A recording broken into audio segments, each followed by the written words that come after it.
LaGuardia Airport, a name that once evoked dread among travelers.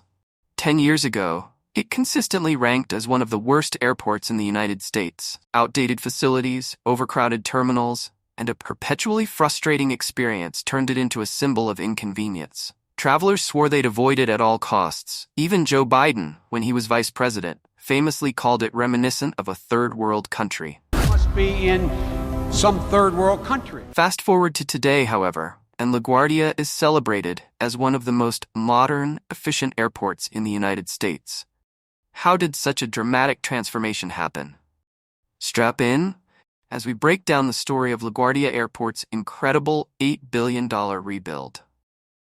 To understand the problems and the eventual rebirth, we must first explore the beginnings of LaGuardia Airport.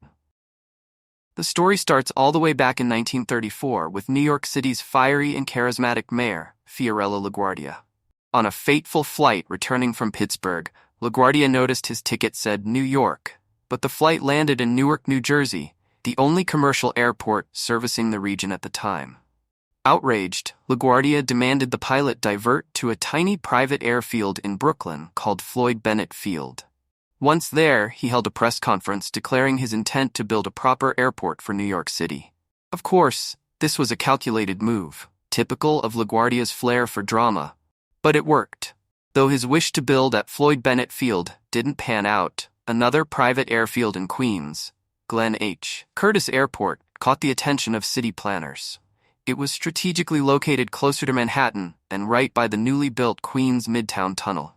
Construction started in 1937, and by 1939, the newly christened New York Municipal Airport, later aptly named LaGuardia Airport, was open for business. Back then, LaGuardia was a marvel of aviation and design. It boasted 4 runways, 6 expansive hangars, and a stunning Art Deco marine air terminal. Even locals who weren't flying would pay a dime to visit the Skywalk observation deck to marvel at planes taking off. How did an airport that began as an emblem of innovation spiral into mediocrity? Simply put, LaGuardia became a victim of its own success. By 1951, the Port Authority, which managed the airport, had to divert transatlantic flights to what is now JFK Airport to reduce pressure on LaGuardia. But as air travel became more affordable in the subsequent decades, the airport's facilities could no longer keep up with the growing passenger volume. LaGuardia expanded its Central Terminal Building, CTB, in the 1960s to handle the increasing demand, but the expansion was already insufficient by the time it opened. Over the years, more terminals were added, Terminal D in 1983 and Terminal C in the early 1990s, but the airport remained woefully overcrowded. By 2015, LaGuardia was straining under the weight of nearly 28 million passengers annually, far beyond what it was originally designed to handle. Over time, this overuse turned LaGuardia into a chaotic, outdated nightmare. A traveler's frustrations began long before they entered the terminal. Getting to LaGuardia relied on driving or taking a taxi, as there were no railway connections nearby. Narrow, congested roads leading to the airport resulted in constant bottlenecks. Inside, the terminals were poorly lit, grimy, and cramped. Security lines stretched endlessly, causing passengers to miss flights. Gates were overcrowded, with travelers often sitting on the floor because seats were limited. To make matters worse, the runways, too short for larger, wide-body planes, caused frequent delays. By 2015, a staggering 35% of flights were delayed. LaGuardia was a byword for frustration. A lot of people around the country were upset about the LaGuardia issue. In 2014, Vice President Joe Biden made a comparison between LaGuardia Must be in some third world country. and an airport located in some third world country. Even New York Governor Andrew Cuomo felt the need to respond when the remark went viral. Instead than relying on the inefficient Port Authority, Cuomo established a new public-private partnership known as LaGuardia Gateway Partners to manage the transformation of LaGuardia into an architectural masterpiece. The airport was not closed down completely since it was not rebuilt all at once. Instead, a phased construction method was planned. To maintain continuous passenger service, new terminals would be constructed in stages and run in tandem with the old ones. The old infrastructure would be torn down as soon as a new segment was finished replacing it. Thanks to this strategy, building could continue at LaGuardia even though the airport was still processing over 30 million passengers annually. A major accomplishment of LaGuardia's renovation was the reconstruction of Terminal B, the main terminal utilized by American and United Airlines. The $4 billion project started construction in 2016. Traffic congestion was one of the main issues tackled during this stage. 8 completely new bridges and roadways were constructed to remove obstacles and increase accessibility. Stunning modern architecture and artwork adorn the new terminal, which features a streamlined arrivals and departures hall. Reduced wait times were a result of significantly more efficient security lines.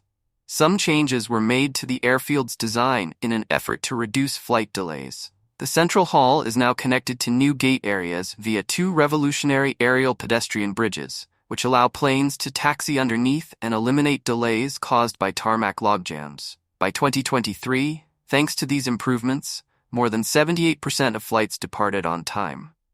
The $4 billion renovation of Terminal C, which replaced Terminals C and D, was undertaken by Delta Airlines. The new terminal, which opened in phases from 2017 to 2022, provides a modern facility that can easily accommodate Delta's operations.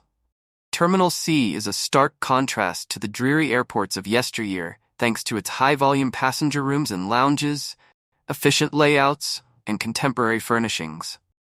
Beautiful and practical, the renovated LaGuardia is sure to turn heads.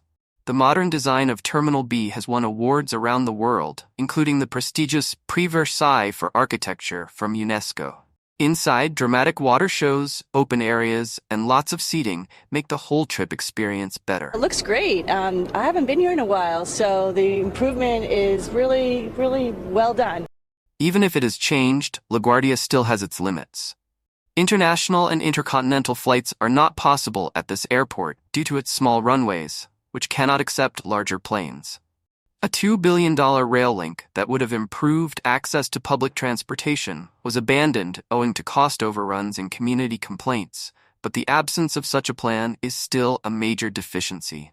Accessibility remains a concern, despite ongoing efforts to improve the bus network. Currently, most tourists are forced to rely on taxis or private vehicles. Renovating LaGuardia for $8 billion is truly amazing.